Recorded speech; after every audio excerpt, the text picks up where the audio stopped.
Nous commencerons cette revue de la presse par le dossier douloureux qui fait ce matin la manchette des grands quotidiens et les pages d'ouverture des sites d'information, le fléau des accidents de la route. Et oui, effectivement, août noir sur les routes d'Israël, titre le Israël Hayom ce matin. Les routes d'Israël, un piège de mort, titre pour ça par le Yediot Aharonot en première page, avec une donnée effrayante. 19 personnes ont été tuées en Israël dans les accidents de la route cette semaine, dont 7 uniquement pour le week-end dernier. Le Israël Hayom nous montre une photo des obsèques des 2 membres de la famille Glutstein, une mère, des 3 membres dont la famille Glutstein, une mère d'une trentaine d'années enceinte, et ses deux de ses fillettes qui ont été écrasées par un autobus fou en plein cœur de Jérusalem jeudi soir dernier. Le Yediot Aharonot explique que la police aurait besoin dans l'absolu de 450 véhicules pour espérer remettre un peu de l'ordre sur les routes d'Israël. Elle n'en dispose que de 150, et plus grave encore, le plan national de lutte contre les accidents de la route a été gelé en raison des élections. Le mode de conduite des Israéliens a transformé les routes en un véritable champ de bataille, affirme le Yediot Aharonot ce matin. Les journaux nous livrent autour de ce dossier des données éloquentes. Oui, le Yediot Aharonot est de loin le plus précis, avec un tableau douloureux qui révèle d'abord que le nombre de personnes tuées sur les routes en 2022 est sensiblement le même qu'en 2021 pour la même période, que 33% des accidents de la route se produisent entre véhicules privés, 26% sur des piétons et 23% sur des motards. Mais la donnée la plus impressionnante est celle qui nous montre que le nombre d'accidents de la route n'a baissé durant la dernière décennie en Israël que de 4,7%, tandis que dans des pays occidentaux comme la Norvège et la Lituanie, si l'on peut parler aussi d'un pays occidental comme la Lituanie, il a baissé de plus de 50%, et dans des pays tels que Malte, l'île de Chypre, la Grèce et la Croatie, il a baissé de plus de 30%. Le Israël Hayom rappelle qu'en Israël, les chauffeurs de bus peuvent conduire pendant 12 heures d'affilée, alors qu'en Europe, c'est une moyenne de 9 heures et guère plus.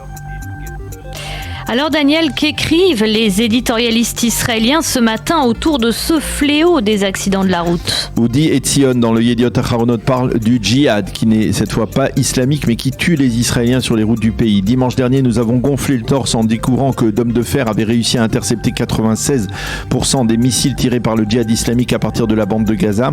Et ce dimanche, nous nous retrouvons avec 19 morts dans des accidents de la route sans la moindre roquette à partir de Gaza. Le Israël Hayom écrit, cite l'inspecteur général Ilan Mor de la police israélienne, un ancien de la police israélienne, qui affirme que le gouvernement israélien a baissé les bras face à ce fléau des accidents de la route, et il affirme que l'une des causes de ce fléau, c'est l'absence d'initiative de la part du gouvernement et l'absence de planification au sein de ce gouvernement. Le second titre important et grave ne figure pas sur les journaux papier mais uniquement en page d'ouverture des sites d'information, puisqu'il s'agit d'un attentat commis durant la nuit.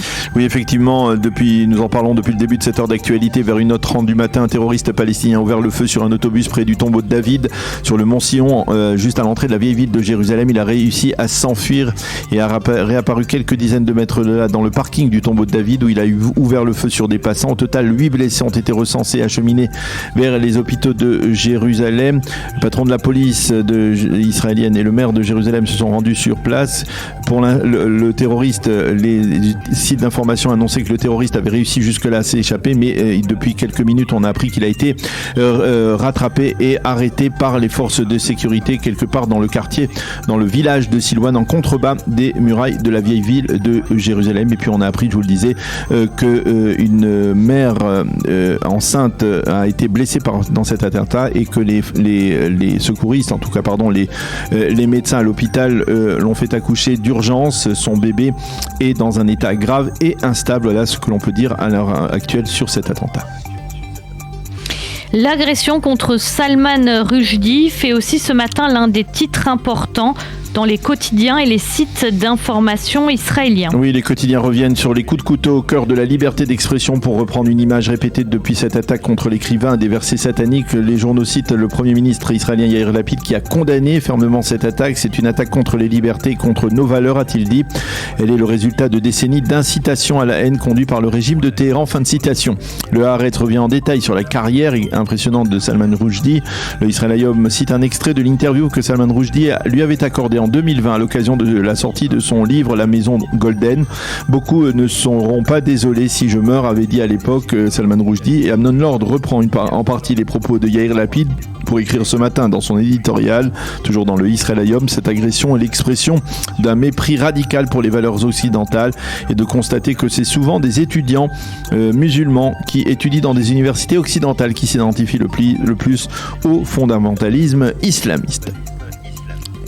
Et puis pour terminer, le Israël Hayom révèle en première page ce matin des extraits des protocoles sur la capture du pilote navigateur israélien Ron Arad en 1986. Oui, des protocoles qui étaient tenus secrets jusqu'à présent et qui ont été rendus publics ces derniers jours. Il s'agit de protocoles de réunions qui se sont tenus en commission des affaires étrangères de la défense de la Knesset au lendemain du crash de l'avion de Ron Arad au sud Liban. On peut y lire comme que le pilote de l'avion de Ron, Yishai Aviram, a pu être sauvé au cours d'une opération express et héroïque de la part des pilotes d'hélicoptères israéliens en territoire libanais après qu'il se soit éjecté de son avion. Je vous rappelle que Yishai Aviram avait attrapé à bout de bras l'hélicoptère venu le récupérer et il a ainsi tenu suspendu en l'air pendant plusieurs minutes jusqu'à ce que l'hélicoptère atterrisse en territoire israélien. Mais malheureusement, ces protocoles relatent également comment tous les efforts entrepris pour retrouver Ron Arad avaient échoué à l'époque et les responsables de la défense avaient affirmé alors « Nous avons tout fait pour sauver Ron Arad ».